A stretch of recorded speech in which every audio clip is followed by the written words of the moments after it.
আচলতে ঘটনাটো দুৰ্নীতি বিৰোধী যুৱ শক্তি অসমৰ কেন্দ্ৰীয় সমিতিৰ লগত আঞ্চলিক সমিতি আৰু জিলাৰ আপোনাৰ সভাপতি তেওঁলোক তাত উপস্থিত আছিলে। আচলতে ঘটনাটো হোৱাৰ বিষয়টো আছিলে তেওঁলোকে যেতিয়া গৰু এগালমান লৈ গৈছিলে বলেৰো পিকআপত, যে লৈ যাওঁতে তেওঁলোকে দেখাত গৰু এটা আপোনাৰ পৰিছে বুলি তেওঁলোকে কোৱা হৈছিলে। যে গৰুটো পৰা অৱস্থাত তেওঁলোকে ভিডিঅ' কৰিলে আৰু তেওঁলোকৰ বলেৰো গাড়ীত মাৰি থৈ আহিছিলে। আপোনালোকৰ সংবাদ মাধ্যমত দেখাইছে তেওঁলোকে গৰু গাড়ীটোৱে কি কৰিছে, বলেৰো গাড়ীত আক্ৰমণ মাৰি থৈ আহোঁতে তেওঁলোকে খেদাই গৈছিলে। খেদাই যোৱা অৱস্থাত কি কৰিলে, তেওঁলোকে লগালগ আপোনাৰ 4-5জনীয়া 15জনীয়া দল এটা আহি তেওঁলোকক কি কৰিলে, আপোনাৰ চুচৰাই বাগৰাই লৈ গৈছিলে 3জন ব্যক্তিক। আৰু আমি এটা কথা আপোনালোকৰ সংবাদ মাধ্যমেদি ক'ব বিচাৰিছোঁ যে তেওঁলোকে যদি ধন দাবী ধন ডিমাণ্ড দিছে বা তেওঁলোকে কিবা অপৰাধ কৰিছে, আইন আছে, প্ৰশাসন আছে তেওঁলোকক শাস্তি দিবলৈ। কিন্তু তেওঁলোকে আঁঠু কৰাই 3জনকৈ যুৱকক, খিলঞ্জীয়া থলুৱা যুৱকক তেওঁলোকে সাহস কৰিব পালে। আৰু তাত এটা লখিমপুৰ জিলাত বিশাল ডাঙৰ এটা গৰু চেণ্ডিকেট এতিয়াও চলি আছে।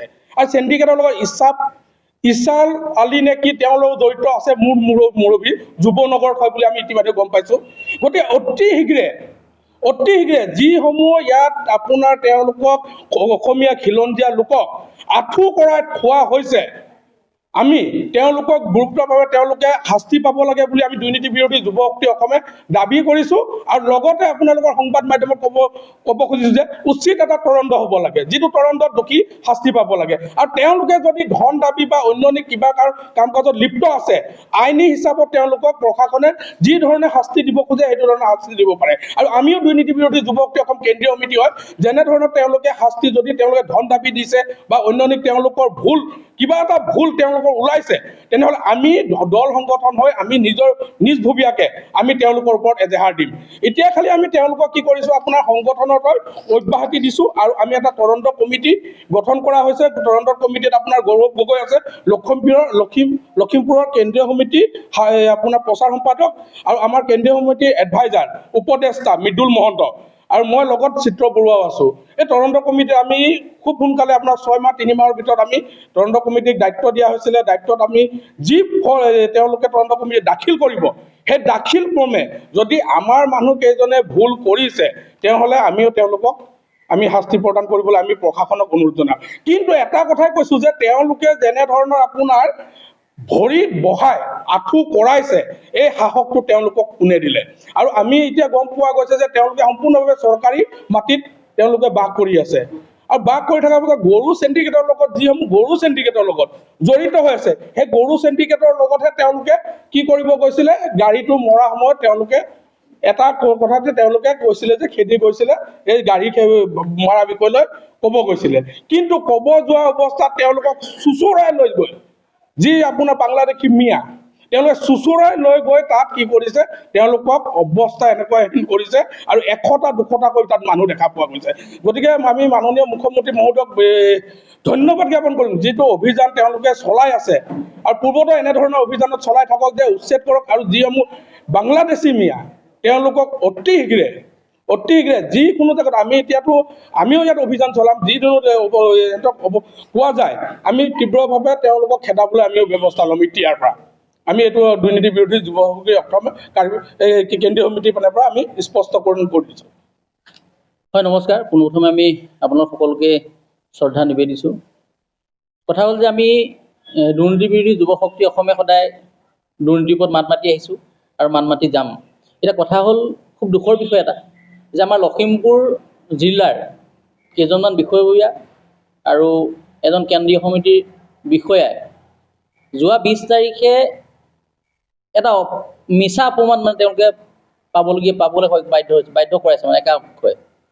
তো কথা হ'ল তেওঁলোকে য'ত যিটো কাম কৰা নাই, সেই কামটো এটা গোচৰ কৰি পেলাই তেওঁলোকক প্ৰচাৰ মাধ্যমত অশ্লীল গালি গালাজে সৈতে আচলতে বিপথে পৰিচালিত কৰা দেখা গৈছে। সেয়ে আমি দুৰ্নীতি বিৰোধী যুৱ শক্তি অসমে প্ৰথমতে যিসকল আচলতে বংগোপ্ৰিয় যিখিনি মিয়া, সেই মিয়াসকলক আমি তীব্ৰভাৱে গৰিহণা আৰু ধিক্কাৰ জনাইছোঁ। আৰু লগতে কওঁ যে তেওঁলোকে যদি ঠিক আছে আমাৰ সতীৰ্থকেইজনে কিবা এটা অসুবিধা বা কিবা এটা ভুলবশতঃ কিবা এটা কৰিলে, আইনখন আছে, গৃহ বিভাগ আছে, প্ৰশাসন আছে। তো তেওঁলোকক কিয় গতাই নিদিলে? গতাই নিদি পেলানি খিলঞ্জীয়া 3জনকৈ মানুহক আচলতে তেওঁলোকে আঁঠু কৰাবলৈ ক'ত সাহস পালে? আমাৰ মাননীয় মুখ্যমন্ত্ৰীক আমি ধন্যবাদ জনাম দুৰ্নীতি বিৰোধী যুৱ শক্তি অসমে। কথা হ'ল তেওঁ বাৰম্বাৰ আচলতে মিয়াৰ যিখিনি কথা কৈ আহিছিলে আমি শুনি আহিছিলোঁ, কিন্তু এতিয়া জল পৰ্বতটোৱে প্ৰমাণ কৰি গৈছে। তেওঁ এটা কথা কয় যে বিজেপি চৰকাৰ থকালৈকে আচলতে মিয়াৰ আগ্ৰাসন নচলিব, কিন্তু এতিয়া যেতিয়া আমি দেখিছোঁ যে মিয়াৰ যি দপদপনি সেয়া দিনক দিনে বাঢ়ি যাবলৈ ধৰিছে, আৰু সেই মিয়াৰ দপদপনি কিন্তু আমি দুৰ্নীতি বিৰোধী যুৱ শক্তি অসমে সহ্য নকৰোঁ, বাঢ়িবলৈ নিদিওঁ। আৰু মাননীয় মুখ্যমন্ত্ৰীক আমি ধন্যবাদ জনাম যে আপোনাৰ যিখিনি কাৰ্যকলাপ আপুনি চলায় সেইখিনি সঁচাকৈ প্ৰশংসনীয়। আজি আপোনাৰ নেতৃত্বাধীন যিখন চৰকাৰ চলিত আছে, আপোনালোকে এটা সুন্দৰ পদক্ষেপ হাতত লৈছে বুলি ক'ব লাগিব। কিয়নো আমি দেখিছোঁ যে আজি খিলঞ্জীয়া যিখিনি থলগিৰি আচলতে ভূমিপুত্ৰক তো তেওঁলোকে বহিৰাগত আহি পেলানি তেওঁলোকে বংগোপীয় মিয়াখিনিয়ে আহি পেলাই আচলতে লখিমপুৰত এটা ঠাইত আমাৰ সতীৰ্থকেইজনক আচলতে আঁঠু কঢ়াইছে। সেইখিনি হৈ গ'ল আমাৰ ক্ষোভ, আচলতে সেইখিনি আমাৰ আৱেগিক। তো আমি ভাবিছোঁ যে যিকেইজন আমাৰ সতীৰ্থই ভুল কৰিছে ঠিক আছে, আমি দলীয়ভাৱে সংগঠনভাৱে আমি তেওঁলোকক কি ব্যৱস্থা ল'বলৈ ইতিমধ্যে আমি হাতত লৈছোঁ। কালি আমি যোৰহাটত এখন বৈঠক কৰিলোঁ, বৈঠকত আমি আলোচনা কৰিলোঁ যে তেওঁলোকক বৰ্তমান অনিৰ্দিষ্ট কাললৈকে 3জন বিষয় বিভাগে লগতে আমাৰ লখিমপুৰ জিলা সমিতিখন আমি ভংগ কৰিছোঁ, আৰু কেন্দ্ৰীয় সমিতিৰ বিষয়াজনৰ লগতে যি দুজন জিলাৰ বিষয়ববী আছে তেওঁলোকক আমি অনিৰ্দিষ্ট কাললৈকে নিলম্বন কৰিছোঁ। আৰু নিলম্বন কৰাৰ লগতে আমি কি কৈছোঁ, এখন তদাৰক সমিতি পাতিছোঁ। সমিতিত চিত্ৰ বৰুৱা আছে, তাৰপিছত গৌৰৱজ্যোতি বৰুৱা আছে আৰু মৃদুল মহন্ত বুলি। এই তিনিজনক আমি দায়িত্ব দিছোঁ যে তেওঁলোকৰ প্ৰকৃততে কথাখিনি কিমান দূৰ সত্যতাটো আছে আপোনালোকে নিৰীক্ষণ কৰি চাওক।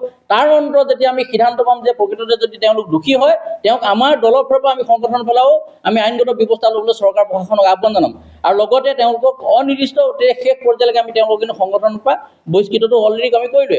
আৰু এটা কথা আমি জনাই দিওঁ যে এই তিনিজন যিজন ব্যক্তি আছে, এই তিনিজন ব্যক্তিৰ আজিৰ দিনটোৰ পৰা যদি কিবা কাম কাজত ধৰক তেওঁলোকে আমাৰ সংগঠনৰ পেড বা অন্যান্য কাম কাজক তেওঁলোকে ব্যৱহাৰ কৰিব নোৱাৰিব, আৰু যদি ব্যৱহাৰ কৰে তেওঁলোকে আইনমতে দণ্ডনীয় হ'ব। আৰু ক'ৰবাত যদি তেনেকুৱা কোনোবাই আচলতে উমান পাই আমাক জনাবলৈ আমি অনুৰোধ জনাম।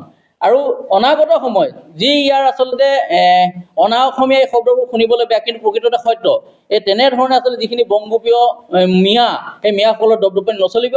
আৰু সেই মাটিডোখৰৰ কথা, যিডোখৰ মাটিৰ ঠাইত আচলতে তেওঁলোকক উপদ্ৰৱ চলাইছিলে, গো মাংসক লৈ পেলাই আচলতে খাবলৈ বাধ্য কৰাইছিলে, অন্যান্য বহুতখিনি প্ৰশ্ন আছে, সেই ঠাইখন কিন্তু বেদখল মুক্ত কৰিব লাগে। কাৰণ সেইখিনি আমি কোৱা শুনিছোঁ ইতিমধ্যে চৰকাৰৰ ভূমি, সেই চৰকাৰৰ ভূমিত বেলেগৰ পৰা আহি পেলাই তাত থিতাপি লৈ পেলানি কিন্তু আমাৰ ওপৰত অত্যাচাৰ চলাব কোনো কাৰণতে নোৱাৰে। আৰু এই কথাক আমি দুৰ্নীতি বিৰোধী যুৱ শক্তি অসমে কোনো কাৰণে সহ্য কৰিব নোৱাৰে।